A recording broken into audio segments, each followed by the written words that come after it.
Ang kwentong ito ay hango sa totoong buhay. Mula ito sa ating mga kabayan, si Eric Tomas at Lando. Taong 1977, Nueva Ecija. Tag-init ng mga panong ito. Nagpasya si Eric Tomas at Lando na maglakbay pakanluran mula sa kanilang baryo sa Nueva Ecija. Likas sa kanilang tatlo ang pagiging mapangahas. Hindi na bago ang matulog sa ilalim ng punong kahoy, tumawid sa mga ilog, at maghanap ng kakaibang tanawin para ipagmalaki sa mga barkada. Isang linggo bago matapos ang bakasyon, meron silang nalaman na matandang trail mula sa matandang magsasaka. Daan papunta sa isang lumang baryo na hindi na makikita sa bagong mapa. "Halika na, huling linggo na natin to," wika ni Eric. "Sigurado ka bang dadaanan pa to ng tao? Parang wala nang bakas ng paa eh," tugon ni Eric. "Eh di mas maganda. Baka makakita tayo ng bagong kuweba o batis," wika ni Lando. Bitbit ang kanilang bag na may lamang tinapay, delatang sardinas, posporo at mga kutsilyo. Naglakad sila ng halos 3 oras papasok sa gubat. Malagkit ang hangin at ang mga unggoy sa itaas ng mga puno ay tila may sinasabi, pero hindi nila ito pinansin. Bandang 3:00 ng hapon, may nakita silang babae sa may gilid ng daan. Nakaupo ito, namumutla at may sugat sa balikat na nangingitim. "Miss, ayos ka lang ba?" "May sugat siya, Tomas oh. Yung alcohol mo, dali mo." "Nandito." "Teka, bakit parang amoy panis?" Hindi nagsalita ang babae. Tinitigan lamang sila. Dahan-dahan, nilinisan ni Lando ang sugat, habang si Eric ay tinapalan ito ng gasa. Nang matapos sila, tumangulang ang babae at muling naupo. Hindi ito humiling ng tulong, hindi rin nagsalita. Pero sa tingin nila ligtas na ito sa peligro. Maya-maya ay naglakad na sila palayo. Iniwan ng babae sa ilalim ng punong akasya. Kinabukasan muling bumalik ang magpipinsan, dala ang pag-asang makita muli ang babae. Pero ang mas nakatawag ng pansin nila, ang daan na hindi nila nakita kahapon. Isang makitid at mahabang trail na tila nilikha ng iisang yapak lamang. Sinundan nila ito. Sa dulo ay may nakasabit na karatulang yari sa lumang kahoy. Silay. "Baryo Silay. Parang wala to sa mapa." "Tama nga, pero mukhang may mga bahay." "Ang tahimik ka. Wala bang tao dito?" Ang mga bahay ay yari sa kawayan at amakan. Karamihan ay may bubong na pawid. Ang kalsada ay lupa. At ang tanawin ay tila galing sa panaginip o bangungot. Sa gitna ng baryo may isang tindahan. Naroon si Aling Rita, ang nagbebenta ng tinapay at kape. Tahimik ito, pero nagbago ang itsura nang mapansin sila. "Mga dayo kaya? Hindi na uso ang ganyan ngayon," wika ni Aling Lita. Opo. Nais ng pusa na naming maglipot."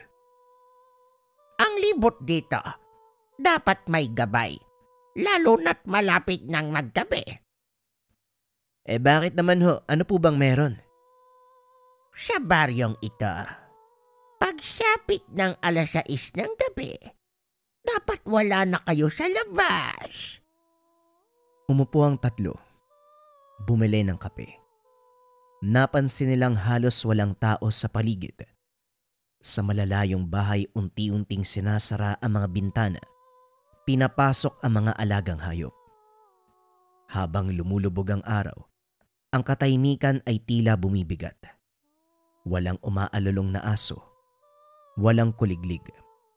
Walang kahit na ano maliban sa ihip ng hangin na tila may dalang bulong. Nagpasya ang tatlo na tumuloy muna sa isang kubo sa gilid ng baryo. Pansamantala itong bakante at may pahintulot ni Aling Lita. Parang may mali dito ah. Yan ang sinasabi ko kanina pa. May nararamdaman akong… ewan. Ano ba naman kayong dalawa? Naglalakbay nga tayo. Hayaan nyo na. Pagsapit ng 9:00, may gumapang sa bubong. Marahang kaluskos, parang may mga kuko sa pawid. Bumilis ang hinga ni Lando. Tumayo si Eric at dinampot ang kanyang kutsilyo. May tao sa taas. Sigurado yan. Hindi tao yan, pakinggan mo. Walang hakbang. Parang gumagapang nga eh. Bumukas ang bintana. Isang nilalang na payat. Mahaba ang kuko at nagliliwanag ang mata sa dilim. Sumigaw si Tomas. Tumilapon ang lampara. Ngunit bago pa sila makalapit sa nilalang, isang anino ang dumapo mula sa bubungan. Pinatalsik ang nilalang palayo. Tinadyakan nito pababa sa damuhan. Sino yun? Siya yung babae sa gubat. Nakasuot ng itim na saya, pero kita pa rin ang mga pilat sa balikat. Tumalikod ito sa kanila. Hinarap ang gumagapang na nilalang. Nagsimulang humuni sa tono na parang babala. Ang nilalang ay umatras. Parang may takot. Pagkatapos ng ilang segundo, bigla na lang itong tumalon papalayo sa kawalan. Dapat wala na kayo dito. Hindi kayo ligtas sa baryong to. Bakit mo ba kami tinulungan? Dahil tinulungan nyo rin ako sa gubat. Binabalik ko lang ang tulong nyo. Walang ibang pinaliwanag ang babae. Tumalon ito palabas ng bintana at nawala sa dilim. Lando! Tama ka. Aswang nga siya. Kinabukasan wala ni anino ng babaeng tumulong sa kanila. Gising ang tatlo bago pa sumikat ang araw. Hindi sila makatulog ng maayos. Ang bangungot ng kagabi. Sariwa pa sa isipan nila. Pinagmasdan ni Eric ang paligid habang pinapainit ni Tomas ang kape sa lumang kalan. Si Lando naman ay hindi pa rin nagsasalita. Hindi ito ordinaryong baryo. Sigurado yan. Kailangan na nating umalis dito bago pa dumilim uli. Delikado tayo. Yan ang mahirap. Paano kapag hindi tayo pinalabas dito? Nagtungo sila sa tindahan ni Aling Lita. Naroon pa rin ito. Tila walang nabalita ang kaguluhan kagabi. Tahimik na naglilinis ng mesa habang sinisipat sila ng malamig na mata. Aling Lita, may masama pong nangyari kagabi. May gumagapang po doon sa bubong namin eh. Hindi lang basta magnanakaw. Hindi ordinaryo yon, sigurado ko, parang aswang eh. Ha! Alam ko! Sandaling katahimikan ang namayani. Napabuntong hininga si Aling Rita at tumitig sa kanila. Parang nag-aalinlangan kung magsasalita pa. Ang baryo ng Silay ay matagal nang nilisan ng mga normal na tao. Lahat ng natirang pamilya dito, matagal nang bahagi ng kadiliman. Pero kayo po, bakit nandito pa kayo? May mga tumatanggap, may mga hindi. Pero lahat kami, kailangang mabuhay. Hindi malaman ng magpipinsan kung ano ang mas nakakatakot. Ang mga aswang o ang katotohanan na tila pinapayagan ito ng mga taga-baryo. Sabihin niyo po sa amin, bakit hindi po kayo umalis? Hindi mo basta-basta tinatalikuran ng lugar kung saan mo inilibing ang buong pamilya mo. Sa kalagitnaan ng usapan, isang lalaki ang dumating. Matangkad, payat, at may tungkod na bakal. Puting-puti ang buhok nito. May pilat sa pisngi. Si Mang Resty, ang pinakamatandang lalaki sa baryo. Walang nagsasalita habang naglalakad ito sa gitna ng kalasada. Pagkakita sa mga dayo, huminto siya at tila tinimbang sila ng kanyang mga mata. Hindi ko inaasahang may bisita pa sa ganitong panahon. Pasensya na po kayo. Hindi po namin alam na. Alam ng kaluluwa nyo na hindi kayo dapat nandito. Walang nasabi ang tatlo. Ramdam nila sa likod ng mahina at mabagal na katawan ni Mang Resty, may isang bagay na hindi pangkaraniwan. Biglang umihip ng malakas ang hangin. Ang mga bubungan ay tila umangal. Bago pa man kayo maabutan ng buwan, mas mabuti pang umalis na kayo. Gusto nga po sana naming lumisan, pero paano po namin gagawin? Sa oras ng liwanag, may daan ang pwedeng puntahan. Pero kapag nandito pa kayo sa susunod na gabi. Hindi niya na tinapos ang sasabihin. Tumalikod si Mang Resty at muling naglakad. Parang walang pakialam kung susundin ba nila o hindi. Bandang tanghali, habang sinusubukang hanapin ang daan pabalik, nadaanan nila ang sementeryo ng baryo. Maliit lang. May 3 hilera ng lumang nicho at maraming krus na gawa sa kawayan. Doon nila muling nakita ang babae. Ikaw, anong pangalan mo? Ira. Si Ira ay nakaupo sa tabi ng isang nicho. Sa wakas ay nakipag-usap na ito ng maayos. May lungkot sa mga mata niya, parang pagod na sa gulo ng mundo. Umupo ang 3 sa tapat niya. Sa unang pagkakataon ay nagkwento si Ira. Hindi ako pinanganak na aswang, pero pinili ko to. Bakit mo naman pinili? Dahil minsan, mas masahol pa nga mga tao eh. Nang mamatay ang mga magulang ko, walang tumulong sa akin. Dito lang ako tinanggap. Pero kung tinanggap ka nila, bakit mo kami tinutulungan? Dahil may utang na loob ako at meron pa ring natira sa akin na pagmamahal sa mga tao. Tahimik ang paligid. Tanging hampas ng dahon sa hangin at ingay ng lumang krus ang naririnig. Sabihin mo sa akin, anong plano mo, Ira? Ilalabas ko kayo bago lumubog ang araw. Paano naman bantay na bantay kayo? Kahit si Mang Resty, alam na nandito tayo. Ako ang mag-aakay, pero dapat sa tamang oras. Ilang sandali pa may narinig silang paang papalapit. Mabilis, mabigat. Umakyat kagad si Ira sa punong malapit. Sumenya sa kanilang 3. Sa loob ng libingan, dalian nyo! Pinasok nila ang lumang lagusan sa likod ng isang nityo. Amoy amag at lupa. Ang ingay sa labas ay tila nagmumula sa hindi lang iisang nilalang. May umaalingaw-ngaw na hikbi, pero hindi ito tao. At bago pa sila lumabas, isang mahinang tinig ang narinig nila. Naaamoy ko ang hininga ng mga dayo. Sa loob ng madilim na lagusan sa likod ng nicho, nanatiling tahimik ang 3 habang pinipigil ang hininga. Dama nila ang bigat ng lupa sa ibabaw nila at ang malamig na hangin na tila umiikot sa loob ng lumang hukay. Si Ira ay nananatili sa labas, nakadungaw sa itaas mula sa sanga ng puno. Naririnig nila ang marahang pagtapak ng isang nilalang. Hindi normal ang tunog, parang paa ng hayop, mabigat at padabog. Ngunit may kasamang kaluskos na mga kuko.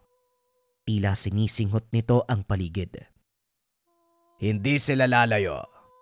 Narito lang sila. Gumalaw si Eric. Marahan at dahan-dahan. At saka pinalo ang tagiliran ni Tomas. Huwag kang gagalaw ha? Bakit naman ako gagalaw? Siyempre hindi ako kikilos dito. Hindi nagtagal. May sumirit na likido sa ibabaw ng nicho, parang laway o dagta na bumagsak sa lupa. Dinig nilang umalis si Mang Resty. Unti-unting lumalayo ang mga yabag papunta sa kabilang bahagi ng sementeryo. Ilang minuto pa. Bumaba si Ira mula sa puno. Sinilip ang lagusan. Wala na siya, pero hindi siya kumbinsido. Alam niyang nandito pa kayo. Teka, gabi na ba? Hindi pa. Pero hindi na tayo pwedeng dumaan sa dati niyong dadaanan. Alam niyo ni Mang Resty. May ibang daan pa ba palabas ng baryo? Meron. Pero hindi ito daan na nilalakaran ng tao. Muling tumahimik si Ira. Pinilit ng magpipinsan na intindihin ang sinabi niya. Marami silang tanong. Pero nauuna ang takot sa kung anong maaaring mangyari kapag hindi sila kagad umalis. Isa lang ang malinaw. Kung aabutan sila ng dilim sa baryo, maaaring hindi na sila makalabas ng buhay. Ilabas mo kami, Ira. Kahit saan mo kami daan.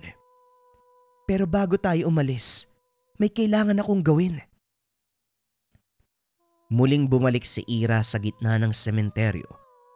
Lumuhod siya sa harapan ng isang lumang nicho na may pangalan ng Ligaya Reyes. Pinikit niya ang mga mata at saka bumulong. Paumanhin, hindi ko na kayo kayang bisitahin pa ng madalas. Hindi na sila nagtanong pa. Tahimik nilang sinundan si Ira patungo sa kakahuyan sa likod ng baryo. Sa daanang iyon, may makitid na trail na natatakpan ng mga tuyong dahon at ugat. Mabigat ang bawat hakbang. Palalim ng palalim ang kanilang nilalakaran. Saan tayo pupunta? Sa gulod. May palusot sa likuran ng kabundukan. Dati itong daanan ng ilog bago ito matuyo.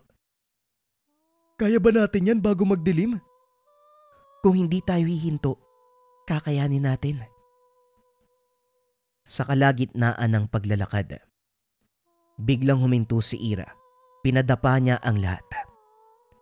Ilang metro sa itaas ng burol, may nakita silang tatlong nilalang na nakaupo sa mga sanga ng puno. Pulang-pula ang mga mata at tila binabantayan ng daan. Aswang ba yan? Oo, mga tagapagbantay ni Mang Resty. Anong gagawin natin? Delikado tayo dito. Kailangan nating lumusot sa kanal sa ilalim ng ugat ng balete. Wala nang ibang daanan. Mas mabuti na yung ganyan. Mas delikado kung mananatili tayo dito eh. Dahan-dahan silang gumapang pababa. Napansin nila ang isang maliit na butas sa ilalim ng balete. Natatakpan ng mga ugat. Isa-isang pumasok sina Lando, Tomas at Eric. Si Ira ang huling sumunod. Ngunit bago siya tuluyang makapasok, isang boses ang sumigaw sa ere. Malamig, pero buo at nakakatindig balahibo. Ira, anong ginagawa mo? Napatigil si Ira. Lumingon siya at nakita ang matandang aswang na nakatayo sa ibabaw ng burol. Hawak ang isang sibat na yari sa buto. Sa likod nito, may 5 pang nilalang. Lahat ay aswang. Ang buong akala ko, tinanggap mo na bahagi ka namin. Bakit mo pinagtataksila ng sarili mong lahi? Hindi sila ang kalaban, Mang Resty. Alam mo yan. Hindi sila. E di pakita mo. Patayin at kainin mo ang isa sa kanila. Tumahimik ang kagubatan. Dinig ang tibok ng dibdib ni Eric. Si Tomas ay napakapit kay Lando. Handa nang sumugod kahit walang laban. Ngunit si Ira ay nanatiling nakatayo, nakaharap sa matanda. Hindi ako katulad nyo. Pwede ko maging aswang, pero ako pa rin to.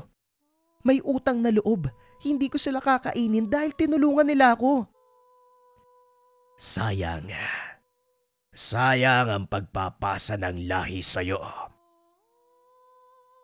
Tumalon si Mang Resty pababa ng burol. Tumalbog ang katawan nito. Para bang kasing bigat ng bato, pero kasing bilis ng paniki. Sa isang iglap, hawak-hawak na si Ira sa leeg. Hindi mo ko matatakasan, Ira. Sumugod na si Tomas. Hawak ang matalas sa kutsilyo. Tumama ito sa balikat ni Mang Resty. Nagulat ang matanda. Hindi inakalang lalaban ang mga mortal. Nagkaroon ng pagkakataon si Ira. Tinadyakan niya ang tiyan ni Mang Resty, dahilan para kumawala at makatakbo. Bilisan niyong kumilos! Tara na! Tumakbo silang apat sa loob ng kanal. Makitid at maputik, pero sapat para hindi makita mula sa taas. Sa likod nila, naririnig na ang sigawan ng mga aswang, tila isang hukbo ng mga gutom na hayop.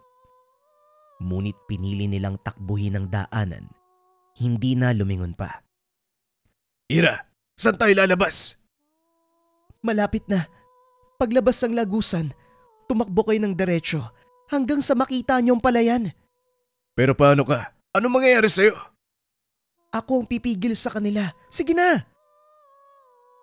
Huminto si Ira at tumalikod. Hinugot mula sa kanyang bewang ang isang uri ng pangil. Hindi nila kayo makukuha hanggat nabubuhay pa ako. Sige na! Tumakbo ang tatlong magpipinsan palayo sa lagusan, habang sa likod nila ay nagsimula na ang kaguluhan. Umalingaw-ngaw sa buong kagubatan ang mga ungol, sigaw at hampas na mga sanga. Ang mga aswang ay nagsimulang magabulan, pero pinigilan sila ni Ira, mag-isa sa gitna ng daan. Hawak lang ang pangil na tila isa ng matandang sandata. Sa bawat segundo, naririnig ng tatlo ang tunog ng mga galamay at yabag sa likod nila. Palakas ng palakas. Ngunit hindi sila lumingon. Sa gitna ng takot, pagod at pagkabigla, isang bagay lang ang tumatakbo sa isipan, makalabas ng buhay. Eric, ano bang ginagawa mo? Tara na! Sandali! May humila sa binti ko! Hawakan mo ko! Bilisan natin! Bumagsak si Eric sa putik. Nahatak ng isa sa mga nilalang. Isang kamay na may matutulis na kuko ang nakakapit sa pantalon niya. Mabilis na bumalik si Lando. Sinaksak ang braso ng aswang gamit ang maliit na itak. Napaangil ito at bumitaw. Sabay silang tumayo at muling tumakbo. Sa wakas, sa dulo ng masukal na daan, nakita nila ang liwanag. Isang puting aninag sa gilid ng palayan. Malawak, bukas, at may mga naglalakad na tao. Tila may baryo sa hindi kalayuan. Nakikita ko na.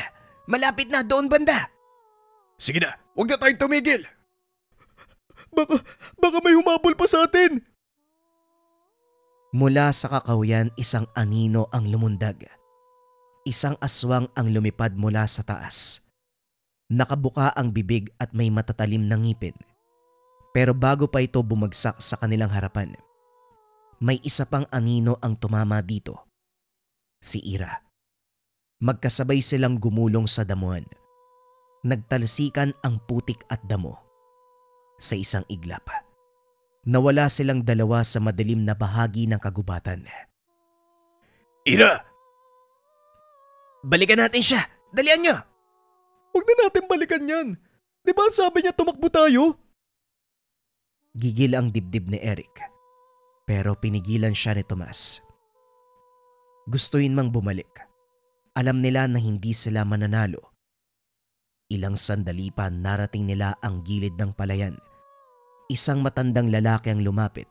May dalang ilaw at meron ding palakol. Hoy! Ano ginagawa niyo riyan? Tulungan niyo po kami. Galing po kami sa silay. Galing po kami sa silay. Silay! Walang tao doon! Ilang taon na? Baka magnanakaw kayo! Nilapitan sila ng ilang taga roon. Lahat ay nagulat. Marami sa kanila ang hindi makapaniwala. Ayon sa matanda, wala nang gustong dumaan sa direksyon na yun. Ang mga kwento tungkol sa baryo ng Silay ay matagal nang tinabunan ng takot. Binura sa alaala. Wala raw kalsadang umaabot doon. Ngunit narito silang tatlo. Diyan po kayo nagkakamali. May mga tao po sa lugar na yun pero hindi sila mga normal. Mga aswang sila. May nag-iisang mabuti. Tinulungan kami para makatakas. Dinala sa isang lumang barong-barong malapit sa palayan. Doon ay pinakain sila. Pinahiram ng tuyong gamit.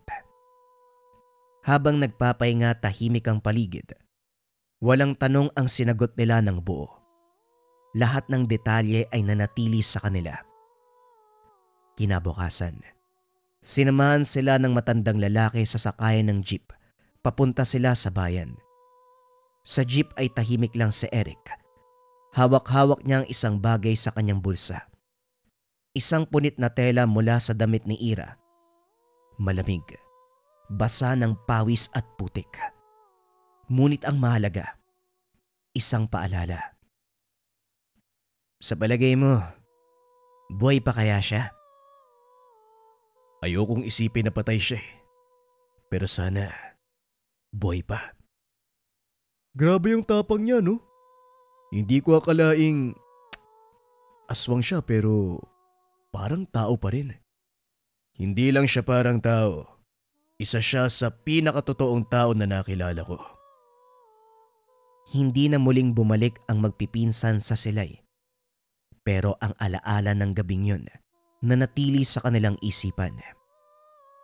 Ang baryong wala sa mapa at ang nilalang na tumulong sa kanila sa kabila ng panganib. Sa bawat tagpo ng gabi, tuwing maririnig nila ang tahimik na kaluskos sa bubong o mararamdaman ang malamig na ihip ng hangin mula sa bukas sa bintana, alam nila sa puso nila na may isang aswang na nagbabantay, tumutulong at lumalaban, hindi para sa sarili, kundi para sa utang na loob at para sa isang maliit na hibla ng kabutihan na hindi pa tuluyang namamatay. Makalipas ang 2 taon, tahimik na muli ang buhay ng magpipinsan. Si Eric ay nasa Maynila na, nagtatrabaho sa paggawaan ng makina. Si Tomas ay bumalik sa bukirin ng kanilang ama. Habang si Lando naman, nagsimulang mag-aral muli sa kolehiyo bilang guro sa kasaysayan. Ngunit kahit sa pagitan ng mga ordinaryong araw, minsan ay bigla silang mapapatahimik, lalo na tuwing buwan ng tag-init at sa tuwing dumadaan sa kagubatan. Wala ni isa man sa kanila ang bumalik sa Baryo Silay. Hanggang isang araw, may dumating na liham kay Eric. Walang pangalan ang nagpadala. Walang selyo. May sulat na isang linya. Sa gulod ng balete, sa ilog ng tuyong gabi. Tomas, si Ira to. Baka mamaya patibong yan eh. O baka huling mensahe niya.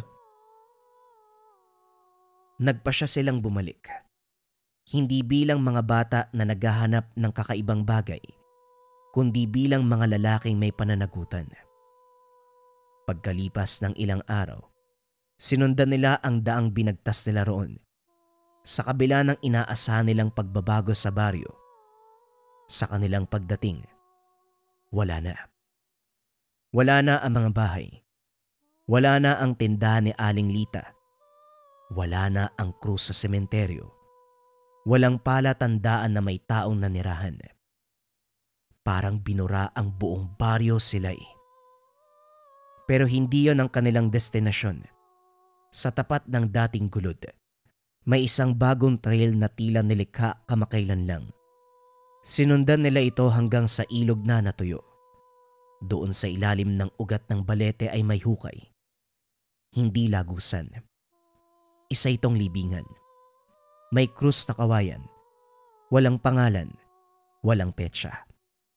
Ngunit sa ilalim nito, may nakapatong na punit na tela. Parehong tela mula sa suot ni Ira noon. Si Lando ay lumuhod sa tabi ng libingan. Si Tomas ay tahimik. Hawak ang kanyang sombrero sa dibdib. Si Eric ay napaiyak na lang. Alam naming buhay ka pa. O kung patay ka man, hindi kami makakalimot. Maraming salamat sa pagtulong mo. Kung hindi dahil sa'yo, siguradong patay na kami. Tahimik silang lumisan. Wala nang kailangan pa sa lugar. Ang baryo ay nawala na. Ang mga nilalang ay baka nilisan na rin ang lugar. Ngunit si Ira, ang babaeng niligtas nila, ay siyang lumigtas din sa kanila. Habang buhay maaalala ng magpipinsan. Nang minsan nilang naranasan, sila ay nabuhay at nailigtas sa piling ng aswang. Bagong kwento pa rin ang kasunod mga kabayan. Ito ay patungkol sa hilot ng mangkukulam. Simulan na ang storya. Ang kwentong ito ay hango sa totoong buhay. Mula ito sa isa nating kabayan na itago na lang natin sa pangalang Jaime. Taong 2000, Leyte. Sa ganitong panahon lalo na sa probinsya, unang nilalapitan ang manggagamot, albularyo o manghihilot kapag may karamdaman ang tao. Bata man, matanda o sanggol. Ito ang inaasahan sa probinsya patungkol sa kanilang kalusugan. Para sa kanila, epektibo at sigurado ang kailangan sa ganitong pamamaraan nang hindi nagbabayad ng malaking halaga.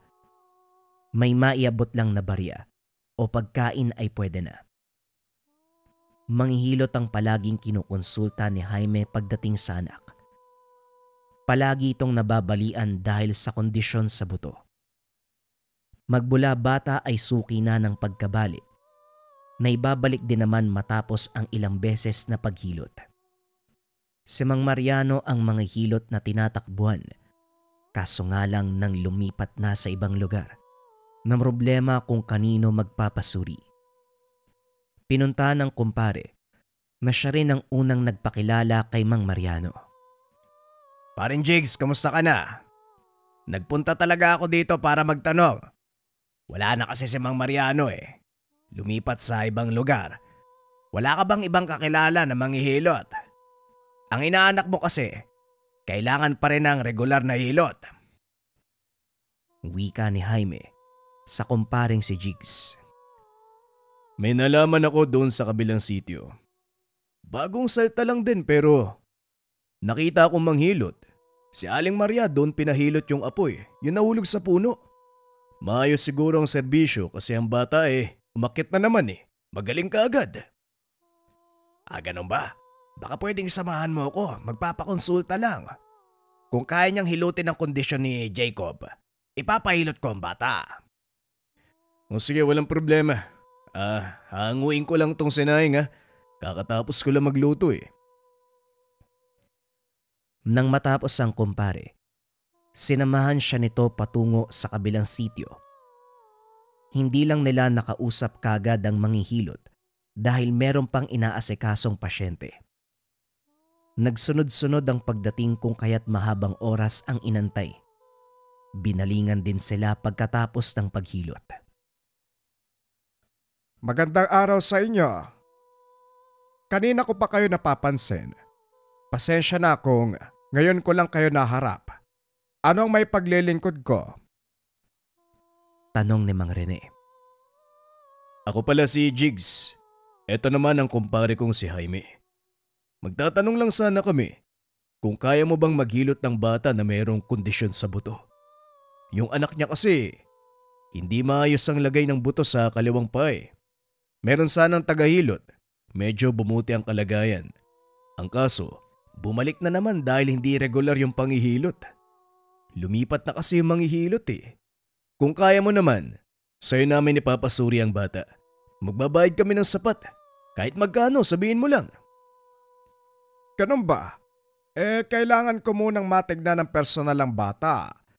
Mabuti sana kung dalhin nyo rito para masuri ko at makapagbigay ng tamang sagot sa inyo. Mahirap kasi kung tayo-tayo lang ang nag-uusap. Mainam na makita ko ang pasyente. O sige ba, dadalhin ko sa iyo ang anak ko. Anong oras kaya? Pwede ngayon wala naman ako gagawin. Dali-daling binalikan ni Jaime ang anak. Natulog ito pagdating, pero kagad ginising at pinagbihis. Dinala sa tahanan ng manghihilot at hinayaan itong masuri ang kondisyon ng anak. Dinaman ni Rene ang bahagi ng paa kung saan malinaw na mararamdaman ang pagkabali ng buto. Dahan-dahan itong hinilot. Sinubukan kung madadaan ba sa ganitong pamamaraan. Tumatango ng matukoy. Lisok pala ang kondisyon ng bata. Hindi naman gaanong napinsala ang kasu-kasuan, kaya may tsansa pang maibalik sa normal. Tatapatin ko na rin kayo.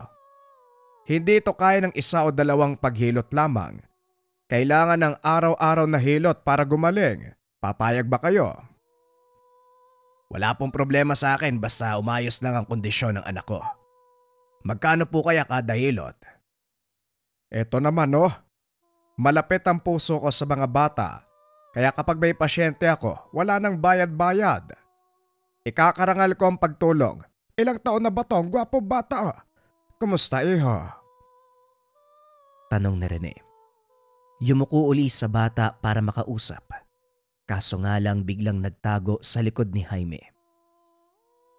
5 taon pa lang, pasensya ka na, mahihain talaga to Balik tayo sa usapan. Ayos lang ba kung barya lang ang maiabot ko? Sasamahan ko na rin ang tinapay at kape. Walang problema. Kung gusto mo talagang may maibigay, ayos na yan sa akin ng kape at tinapay Matapos magkasundo, hinilot ni Rene ang bata.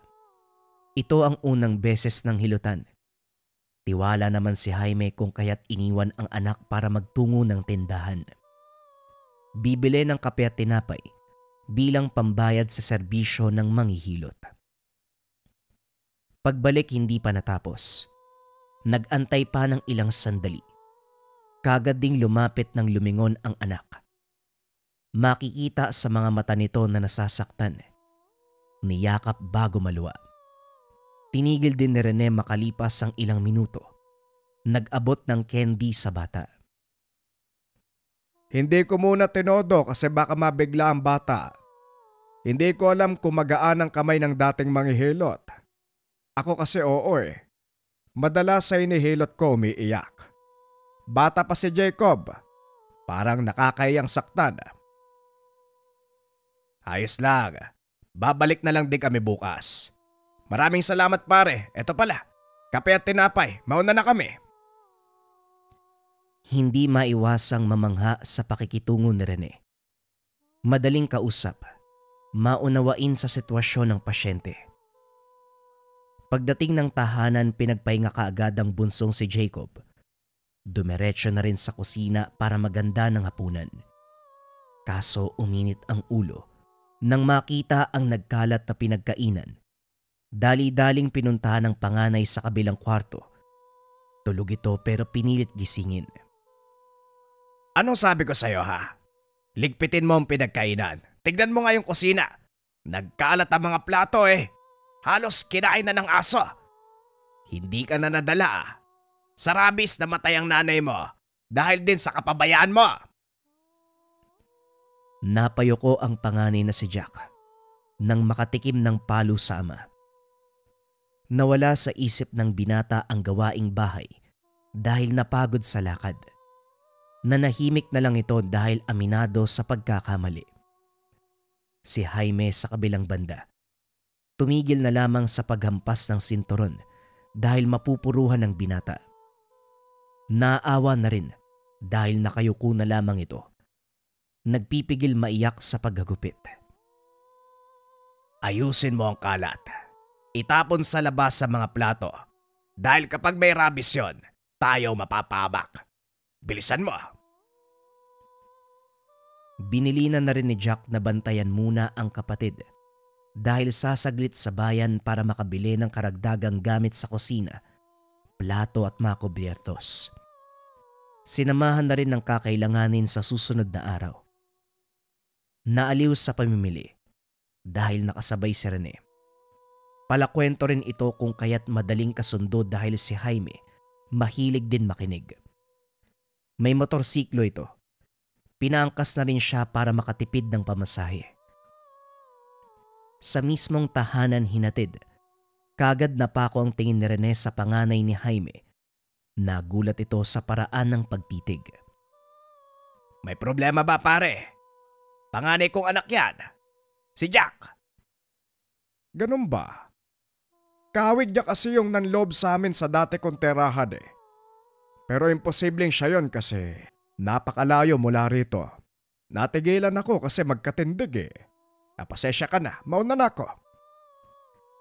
Hinatid ng tanaw ni Jaime ang manghihilot. Pumasok na rin ang tahanan para maasikaso ang mga anak.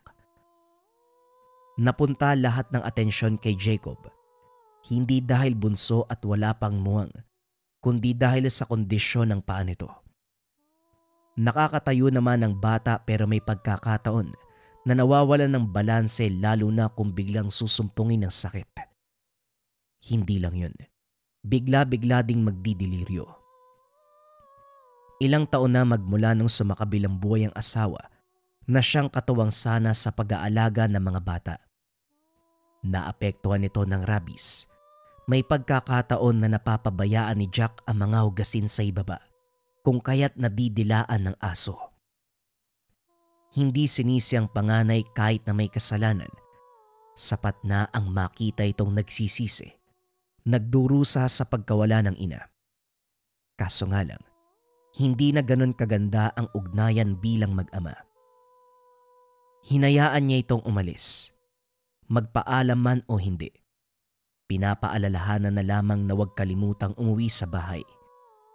Nag-aaral ito sa high school at malapit na ring makapagtapos. Inintindi na ang ganitong edad, nagkakaroon ng barkada at madalas mag-aya kung saan-saan. Hindi naman siya nagkulang sa pagbigay ng pera para kahit papano makakasabay sa mga kaibigan na may kaya sa buhay.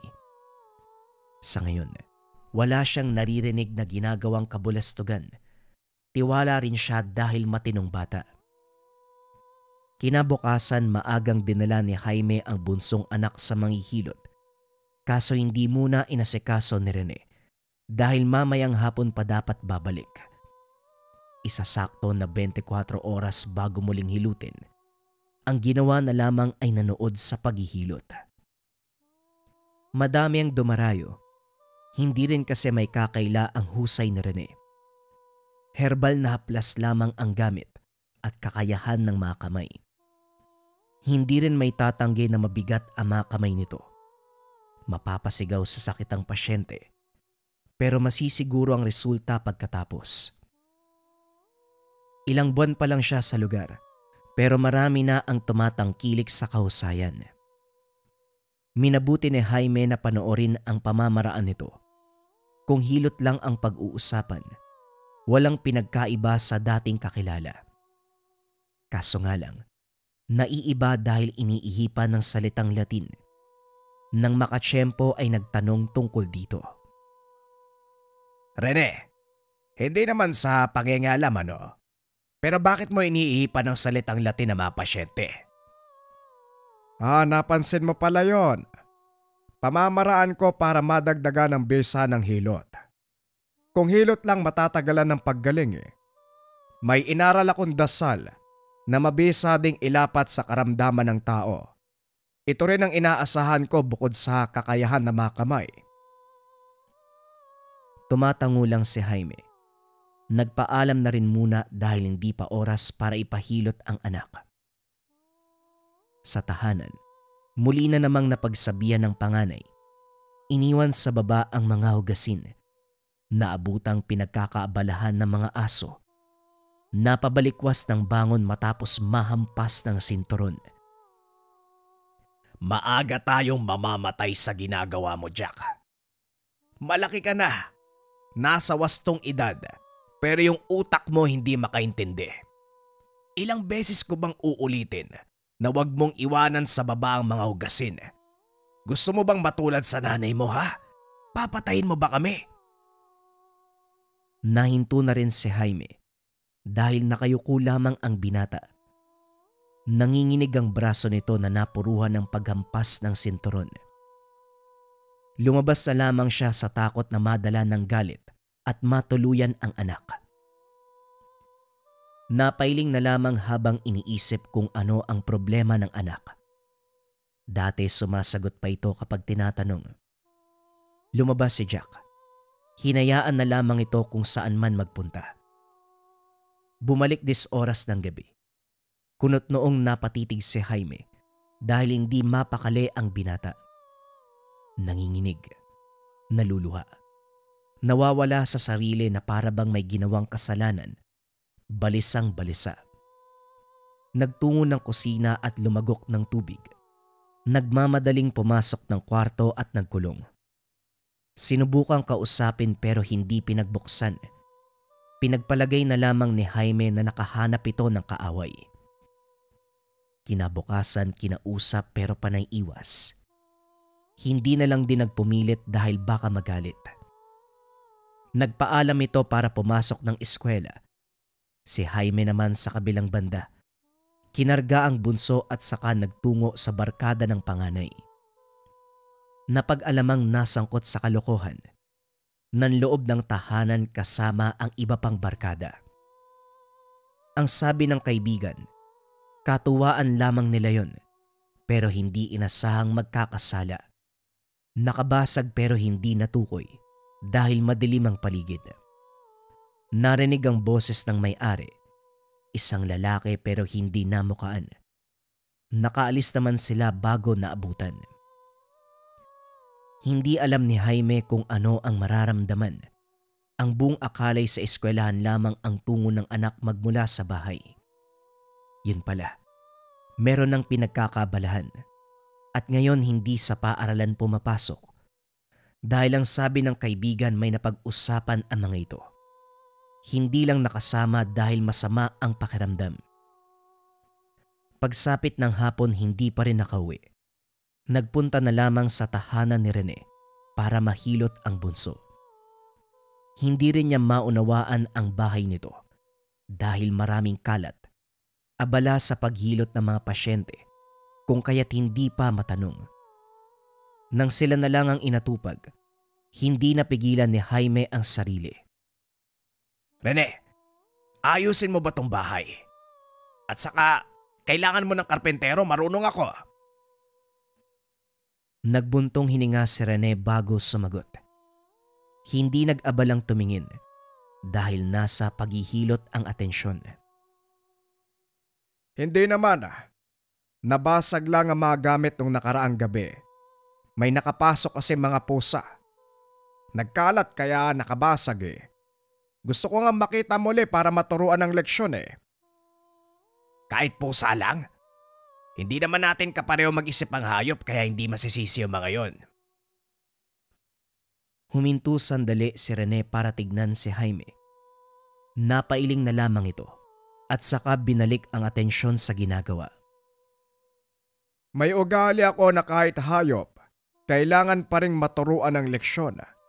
Hindi rason ng walang pag-unawa para matakasan ng kasalanan.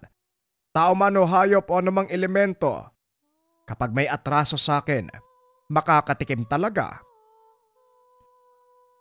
Napatitig si Jaime sa manghihilot.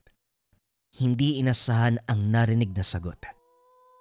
Nanahimik na lang din siya dahil mababakas ang galit.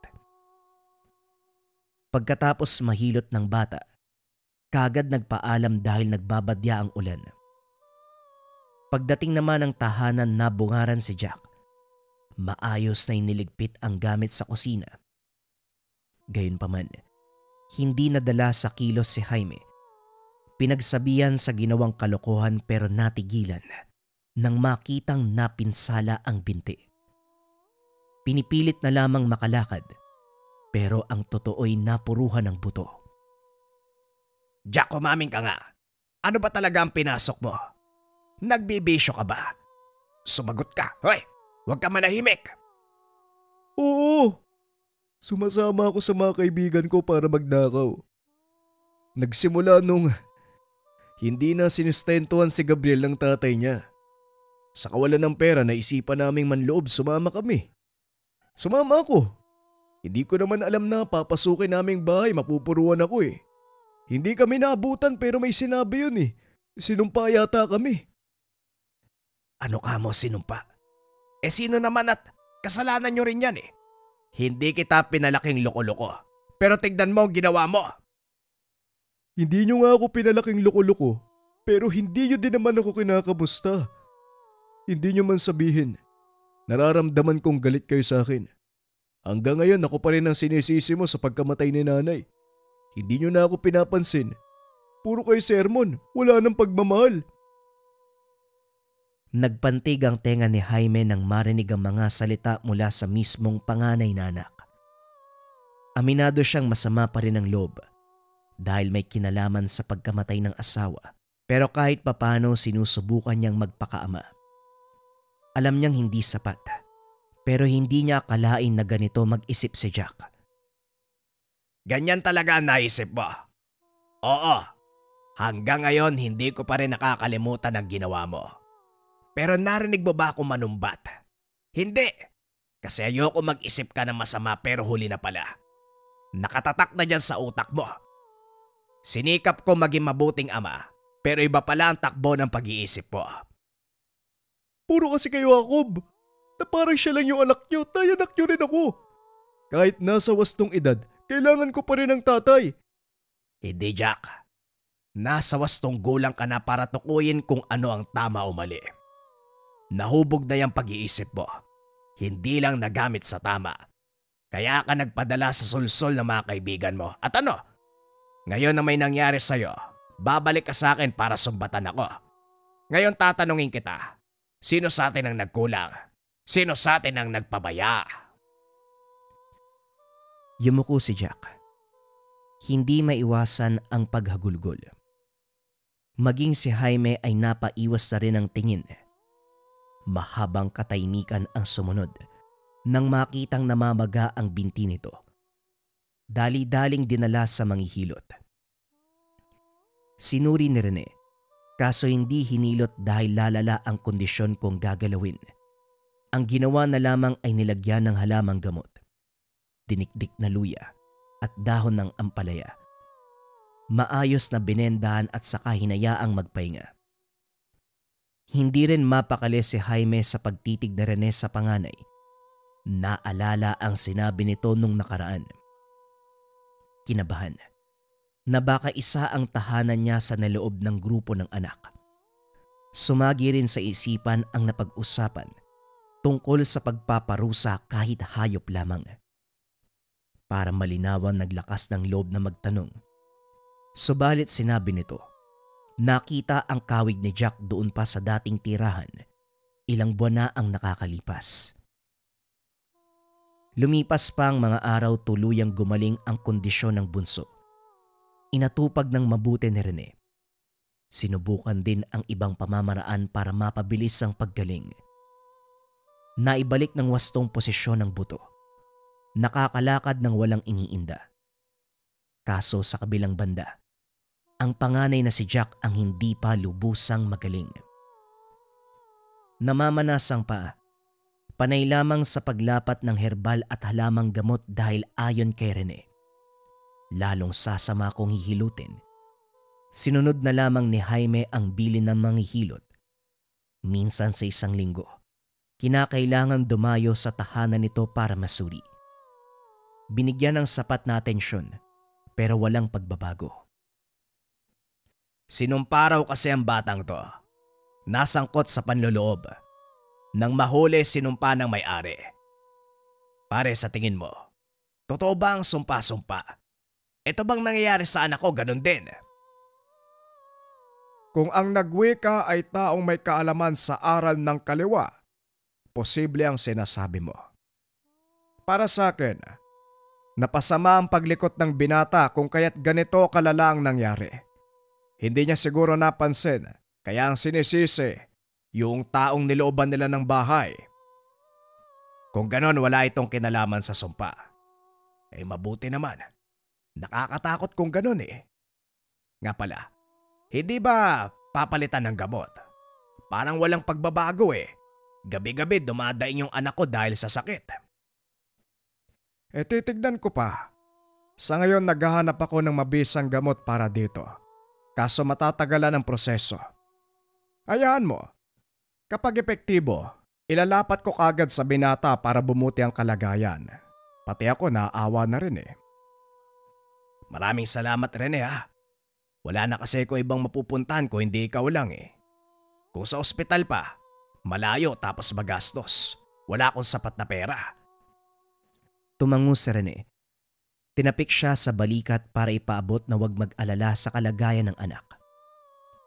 Todo naman sa paghahanap ng mabisang gamot si Rene. Bawat halaman at ugat na madadaanan sa gubat, kinukuha at sinusubukan sa katawan. Kaagad ding itatapon kapag hindi mapapakinabangan. Buong linggo, gumugol ng oras para dito hanggang sa nakabuo. Dali-daling tinawag si Jaime at pinapunta sa tahanan ng binata. Kinarga ito dahil hindi makalakad sa pamamanas ng binti. Sa gilid ito pinadiretso ni Rene. Pinalabas si Jaime para personal na makausap ang pasyente. Palakad-lakad sa harapan ng pintuan si Jaime. Nagdarasal sa kaligtasan ng anak. Samot-saring ideya ang pumapasok sa isipan. Kahit buo ang tiwala kay Rene, hindi pa rin maiwasang kabahan. Matagal sa loob, walang alam kung ano ang nangyayari dahil sobrang tahimik. Nakahinga nang lumabas ang manghihilot, makalipas ang ilang sandali. Nilapatan ko ng gamot si Jack. Hinilot ko na rin para masigurado na maging ang pinakailalim ay maaabot ng bisa. Nakatulog ang binata. Pagkagising pwede mo nang dalhin pa uwi. Pagpahingain mo muna para mapabilis ang paggaling. Hindi may tago ni Jaime ang tuwa. Nanatili sa tabi ng anak hanggang magmulat. Kinarga at inuwi sa tahanan. Patuloy pa rin sa paglagay ng halamang gamot. Kaso bigla itong tinapon ni Jack. Makikita sa mga mata ang takot habang nakatitig sa binti. Ano bang problema mo? Huwag ka maarte. Alam kong mabaho yung gamot, pero kailangan mo yan para gumaling ka. Hindi na ako gagaling. Ang gamot na inilapat ng manghihilot ay para matuluyan ako. Hindi makikita ng mga mata dahil sa loob ang pagsira. Unti-unting rumurupok ang buto ko. Ano bang sinasabi mo dyan? Naihibang ka ba? Tigil-tigilan mo ko sa ugaling yan. Jack, wag na Kaya hindi nyo nalalaman ang nangyayari sa akin dahil hindi kayo nakikinig. Magsasalita ako ng totoo. Ipipilit nyo na mali ako. Tay, paniwalaan nyo ako. Hindi puro salita ng manghihilot dahil ang totoo. Tahanan niyang nilooban namin ng mga kaibigan ko doon sa kabilang bayan. Kamakailan ko lang naalala. Nakita ko yung pinaglagyan ng abo ng asawa't anak niya. Yun ang nabasag ko eh. Habang nasa kwarto, hindi pang gagamot ang ginagawa, kundi paglapat ng sakit sa akin. Ang karamdaman ko ito ay wala ng kagalingan. Mamamanas, rurupok ang buto, hanggang kumalat ang impeksyon sa buong katawan at mamatay ako. Natahimik ang binata nang masampal ni Jaime. Hindi alam kung bakit ginawa pero sinisi ang binata kung bakit hindi kagad nagsabi. Sa puntong ito, naunawaan ang lahat ng pag-uusap nila ni Rene. Hindi pwedeng balewalain dahil nasaksiyan kung paano ito sumambit na mga dasal. Dali-daling pinuntahan si Rene, kaso nga lang wala ng tao sa tahanan. May nakapagsabi nakakaalis lang. Wala ring nakakalam kung nasaan. Hindi mapalagay si Jaime. Humingi ng tulong sa kumpare pero kahit si Jigs ay walang ideya. Lumipas ang mga araw. Nagkatotoo ang sinabi ni Jack. Unti-unting narurupok ang buto. Lalong namamanas ang binti mula sa mismong hita pababa sa paa. Nahinto sa pag-aaral dahil hindi na makalakad. Nanghihina na rin mismo ang binata.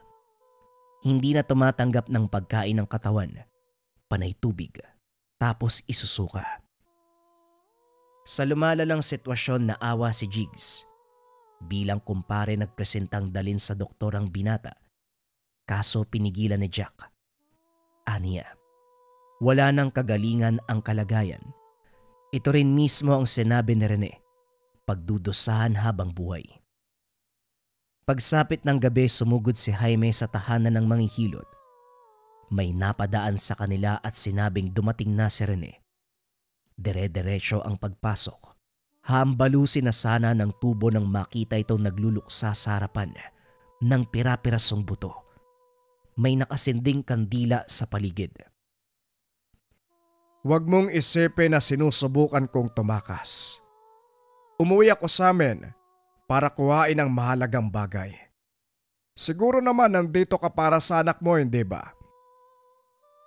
Wika ni Rene. Nakaluhod sa harapan ng mga buto. Walang yaka. Pinagkatiwala ko sa iyong anak ko. Pero anong ginawa mo? Anong ginawa ng anak mo? Yan ang dapat na tanong. Jaime, sinabi ko na sa'yo, nahahanapin ko ang pusang nanloob sa bahay namin para turuan ng leksyon. Ang kalangitan na ang naghanap ng paraan. Isipin mo, lumipat ako dito nang walang inaasahan. Pero nakita ko ang pusa na nangwasak sa mahalagang gamit. Ang pinaglagyan ng abo ng asawa't anak ko. Hindi nakapagsalita si Jaime nang makita ang iba pang kagamitan sa kwartong kinalalagyan. Nagbagong ideya, puro pangkulam, kung kaya't nag-isip ng ibang paraan kung paano pakikiusapan. Pare, pasensya ka na kung nagawa yun ng anak ko. Kasalanan ko rin kasi. Hindi ko nagabayan ng tama. Buong akala ko, naging ama ako eh. Yung pala napakalaki ng pagkukulang. Kung gusto mo magigante, ako dalaga, wag na sa anak ko. Mahabang katahimikan ang namayani. Ilang beses napahugot ng hininga si Rene hanggang sa nakapagpa siya. Napapagod na rin ako sa ganitong sitwasyon. Hindi ko na nahuli kung sino ang lapastangang pumatay sa mag-ina ko. Tapos dumagdag pa to. Dalin mo sa akin ang bata. Babawiin ko ang kulam. Nang marinig ang sinabi ng manghihilot, kumaripas ng takbo si Jaime pabalik ng tahanan. Walang sali-salitang kinarga ang panganay at dinala kay Rene. Natakot si Jack, pero sinigurado niyang babawiin ito ang karamdaman. Walang imik na hinilot ni Rene ang binti ng binata. Walang ibang gamit kung hindi makamay at buhay na salita. Pagkatapos ng proseso, unti-unting nakaramdam ng kagaanan si Jack. Si Jaime sa kabilang banda, hindi maiwasang magpasalamat. Huwag mong isipin na sumuko ako, kaya binawi ang kulam. Hindi ko galing magbawi pero dahil naiintindihan ko ang kakulangan mo bilang ama sa mga bata, ginawa ko. Minsan ako naging ama, naging asawa, pero dahil sa pagiging pabaya, nawala sila sa akin. Masakit to, habang buhay kong dadali ng pagsisisi. Kaya ikaw, habang may natitira pa sa'yo, mahalin at alagaan mo. Napabuntong hininga si Jaime. Tumango na lamang sa sinabi ni Rene. Lumipas sa mga araw, unti-unting bumuti ang kalagayan ni Jack. Tinutukan ito ni Jaime, siniguradong mapupunan ang kakulungan bilang ama. Inatupag ang lahat. Nagpakaama. Si Rene sa kabilang banda nagpatuloy sa buhay. Hindi na nangyalam si Jaime dahil may mga bagay itong kailangang asikasuhin. Hindi na lang din siya lumapit para maiwasan ang anumang hindi pagkakaunawaan. Natatakot na baka maulit ang nangyari. Ibinuhos ang buong atensyon sa dalawang anak. Natuto rin si Jack dahil sa kabilang banda. Tama ang sinabi ng ama. May sarili itong pag-iisip. At kung may nagawa mang kasalanan ay walang ibang masisisi kung hindi siya lamang. Dahil kung tutuusin, alam na nito ang tama't mali. Swerte lang. Pareho ng pinagdaanan si Jaime at Rene kung kaya't napatawad ang isa't isa. Pero habang buhay, mananatili sa kanilang alaala na minsan silang nagamitan ng orasyon, minsan silang binigyan ng sakit, at minsan silang pinagaling ng hilot ng mangkukulam. Naghahanap ka ba ng mga gamit na makakatulong sa buhay mo? Pili ka na lang sa mga produkto na makakatulong sa buhay mo. Incenso candles, tea light version, pwede ring big version, or pwede rin yung nakalagay sa can. Pang-cleanse ng lugar, pangtaboy ng negative energy para maganda ang pasok ng swerte at iwas sakit na bunga ng negative energy. Or pwede ka ring magmarahuyo bracelet kabayan, kontrakulam, barang, tigalpo palipad hangin, o anumang masamang uri ng sumpa. Kasama din sa marahuyo ang rebuelta. Kung ano yung sumpa na binigay sa'yo, ibabalik sa taong nagbigay. Kung pampaswerte naman ang gusto mo kabayan, pwede mong subukan ang Gabay Medalyon. Pinakasikat na medalyon sa likha merchandise, nagbibigay ng swerte at gabay sa career, health, love life and finance. Top 1 item yan sa likha. Pili ka na lang kabayan. Kung interesado ka, isearch mo lang ang shop ng Likha Merchandise.